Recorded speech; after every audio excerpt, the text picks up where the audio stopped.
Donc aujourd'hui, on va faire un cours de l'anatomie du membre supérieur. Donc on va traiter le chapitre de l'ostéologie du membre supérieur.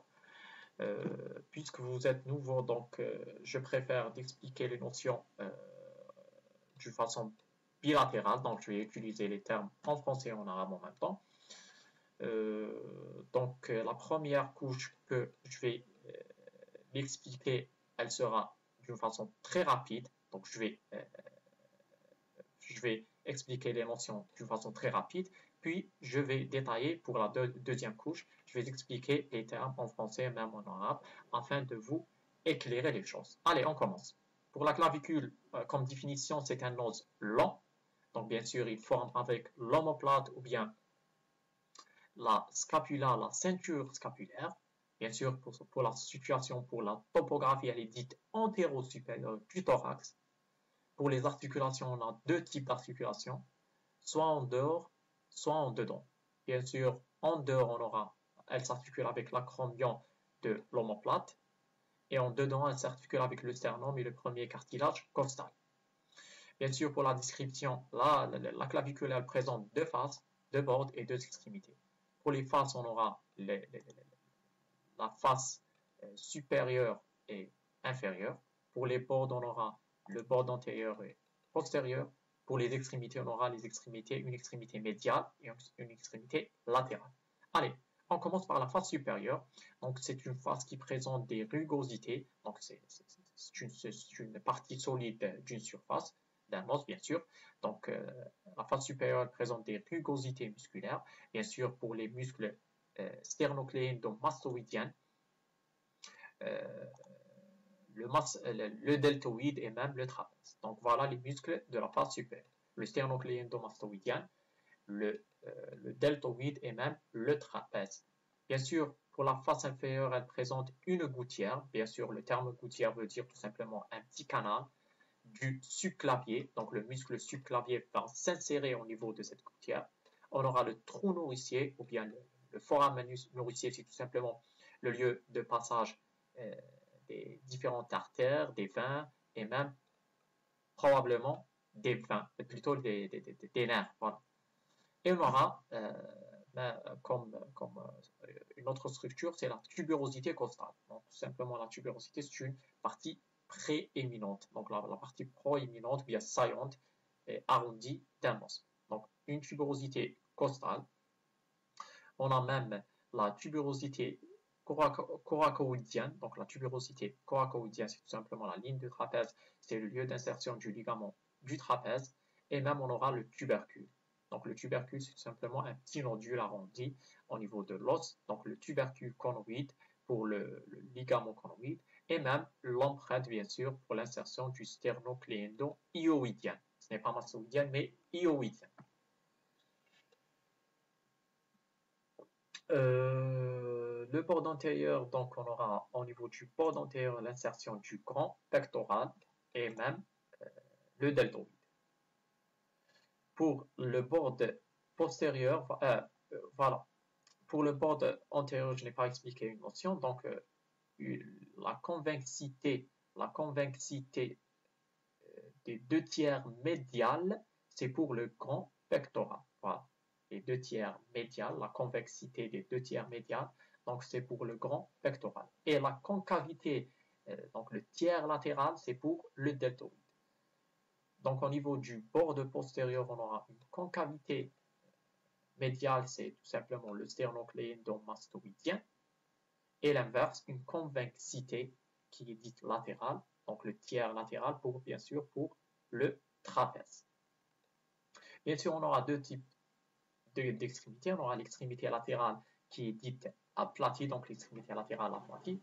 Donc, c'est une face articulaire elliptique, donc qui va s'articuler avec l'acromion. Et bien sûr, l'extrémité médiale, elle est dite volumineuse, donc c'est une surface articulaire triangulaire, elle va s'articuler avec le sternum et le premier cartilage costal. Donc je viens de finir la première couche, donc j'ai parlé, je l'ai fait d'une façon très rapide afin de mémoriser les termes. Et bien tout simplement, on va attaquer maintenant le cours. Donc on a dit que la clavicule c'est un os long, donc عظم طويل. Donc il forme avec l'omoplate, donc l'omoplate c'est le deuxième cours qu'on doit le faire. Donc l'omoplate ou bien la scapula c'est la même chose. Donc la clavicule plus l'omoplate, ils vont nous former la ceinture scapulaire. Voilà. Pour la situation de la clavicule, elle est antéro-supérieure du thorax. Donc antéro c'est amamia, supérieur c'est الفوق, ou du thorax c'est tout simplement la cage thoracique ou bien le thorax, c'est le qafas الصدري. Donc on voit dans le schéma de la page 13, donc on voit que la clavicule, elle est située dans la partie antéro, supérieure, du thorax. Voilà. Voilà. Bien sûr, le terme articulation, c'est tout simplement elle s'articule avec en dehors avec l'acromion de la scapula. Donc on a l'acromion, c'est une partie de l'os, la scapula bien l'omoplate. Et en dedans, avec quoi? En dedans, on remarque elle s'articule avec le sternum, avec l'adam dans la cage thoracique, et bien sûr avec la première côte, premier cartilage costal ou bien la première côte, c'est tout simplement la même chose. Donc c'est bon, les articulations articulent en dedans avec l'acromion de la scapula et en dehors plutôt, et en dedans avec le sternum, on a avec l'adam الطويل qui est situé dans la partie médiane, dans la partie médiane plutôt du, de la cage thoracique. Donc vous allez étudier le cours de la cage thoracique et le sternum dans la deuxième année. Donc tout simplement, il faut mémoriser les termes. Donc en dedans avec le sternum et le premier cartilage costal, c'est la première côte, l'adma les côtes. Voilà. Pour la description, on aura deux faces, zouj wajihat, donc la face supérieure et la face inférieure. Deux bords, c'est tout simplement zouj hudud, c'est l'antérieur et le postérieur.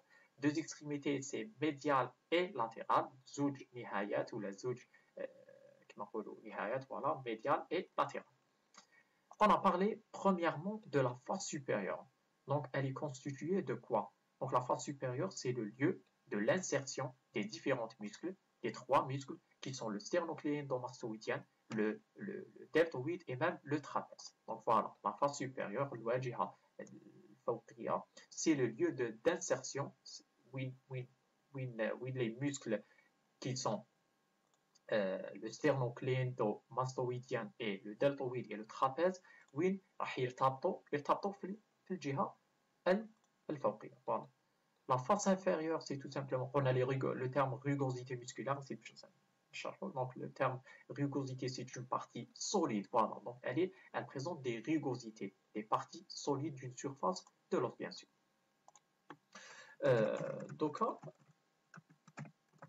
pour la face inférieure, donc elle présente une gouttière, tout simplement le gouttière c'est un petit canal, donc comme vous voyez dans la face inférieure, donc il présente une gouttière ou bien un petit canal, c'est tout simplement le lieu de l'insertion du musclier, le subclavier.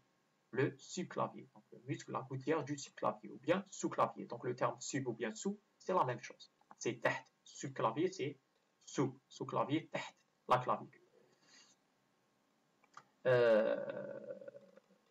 On aura le foramen, bien le trou nourricier. Donc, j'avais vous dit que le trou, bien le foramen, c'est le lieu de passage des différents vaisseaux, les artères, les veins et même probablement les nerfs.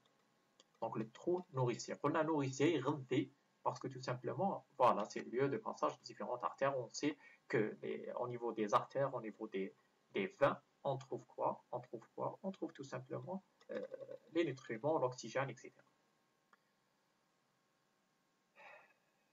Au niveau, le terme tuberosité, j'avais vous expliqué le terme tuberosité comme une partie proéminente, la partie qui est saillante, la partie qui est claire, comme c'est une partie balisante. Donc une tuberosité costale.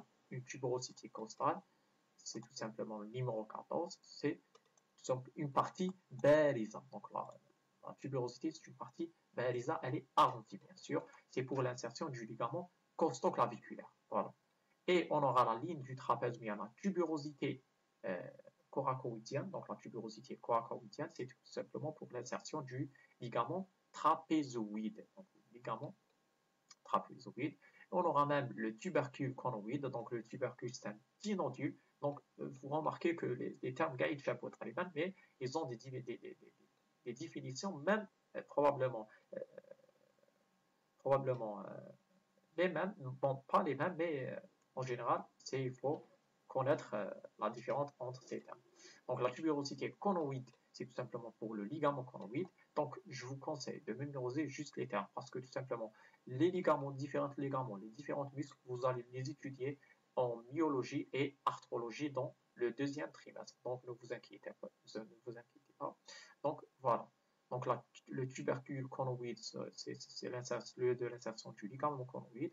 Et l'empreinte, bien sûr, on aura une empreinte basma, genre le basma du sternocléido-hyoïdien. Donc l'insertion du sternocléido-hyoïdien se fait au niveau de la face inférieure, chez la face supérieure. Attention, donc, probablement des questions.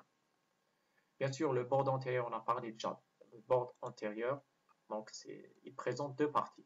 Deux tiers convexe, deux tiers convexe qui est dite médiale, convexe معناتها محدبة, deux tiers convexe محدبة.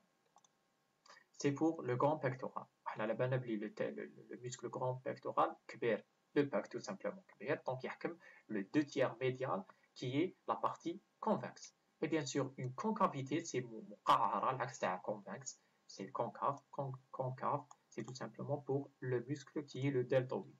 Voilà. Donc la face antérieure, les deux tiers médial qui sont, c'est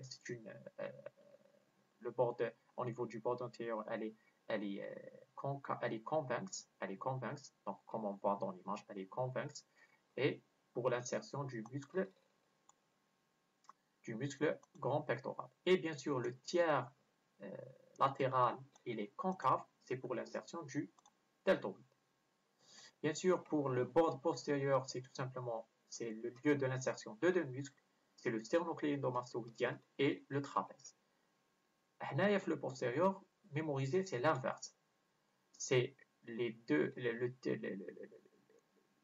tiers, voilà, les deux tiers médial concave, donc les deux tiers médial concave, c'est le lieu de l'insertion du muscle sternocléidomastoïdien, et le tiers latéral qui est convexe, donc c'est le lieu de l'insertion du trapèze. Voilà, c'est l'inverse de l'antérieur. Les deux tiers, l'antérieur, les deux tiers médial convexe, c'est le grand pectoral, et le tiers latéral concave, c'est pour le deltoïde. Et la postérieure, c'est tout simplement les deux tiers médial concave pour le sternocléidomastoïdien, et la convexité latérale qui est le tiers latéral convexe, c'est pour le trapèze. Bien sûr, on aura deux extrémités, زوج نهايات. L'extrémité latérale, c'est الخارجية, ou l'extrémité médiale, c'est الداخلية. C'est l'extrémité latérale, c'est tout simplement, on a parlé déjà de ça, c'est l'articule, elle va s'articuler avec l'acromion.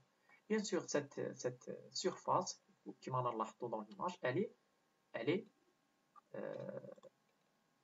est aplatie, donc la surface latérale, elle est aplatie, donc elle est aplatie, voilà, donc elle est aplatie, et la facette articulaire, elle est dite elliptique. ما تخافوش le terme elliptique, حتى انا ونسيتو le terme elliptique, mais tout simplement vous allez utiliser ça en arthrologie, le chapitre تاع les articulations الرابط, تفهموا bien les différentes facettes articulaires. عندنا elliptique, عندنا par exemple الرابط, عندنا واحد اخرى triangulaire, عندنا plusieurs facettes articulaires, mais tout simplement vous mémorisez que l'extrémité latérale, elle est elliptique, elle latérale elliptique, voilà, elle. Bien sûr, elle s'articule avec l'acromion, et même elle est aplatie. Pour la médiale, elle est, comme vous voyez dans l'image, elle est volumineuse. Donc la surface articulaire, elle est triangulaire, donc elle est triangulaire, bien sûr. C'est le lieu de l'insertion avec le sternum et le cartilage, le premier cartilage costal. On a parlé déjà de ça. J'espère que vous allez bien mémoriser les notions. Donc, je vous conseille toujours de faire plusieurs couches. Donc, ne tardez pas, vous, avec le cours. Normalement, ce cours, si j'ai bien la mémoire, donc je fais ce cours en, par exemple, 10 minutes. Une lecture rapide, 10 minutes, c'est bon, je lis le cours et je continue. Donc je continue parce que vous allez plutôt faire plusieurs cours, faire plusieurs notions, donc ne pas vous tarder, vous, sur une seule page sur les différents schémas. Et bien sûr, pour les différentes schémas, voilà, les différentes plutôt, هادو les titres تاع تمشي les titres كيما نقولوا البيانات voilà les illustrations هذوما البيانات ne vous inquiétez pas ce n'est pas la peine de les mémoriser en détail mais tout simplement le cours que vous devrez le mémoriser c'est tout simplement que ce que je vais parler et voilà merci et bien sûr pour les muscles qui sont dans la page suivante dans la page 14 bien sur votre livre la page 24 j'ai parlé déjà des muscles de la face supérieure, inférieure, antérieure, postérieure, mais normalement, tout simplement, il ne faut pas les détailler, mais j'avais vous parler, ce n'est pas la peine de les mémoriser, mais tout simplement mémoriser les schémas avec les explications que j'ai parlé. Merci.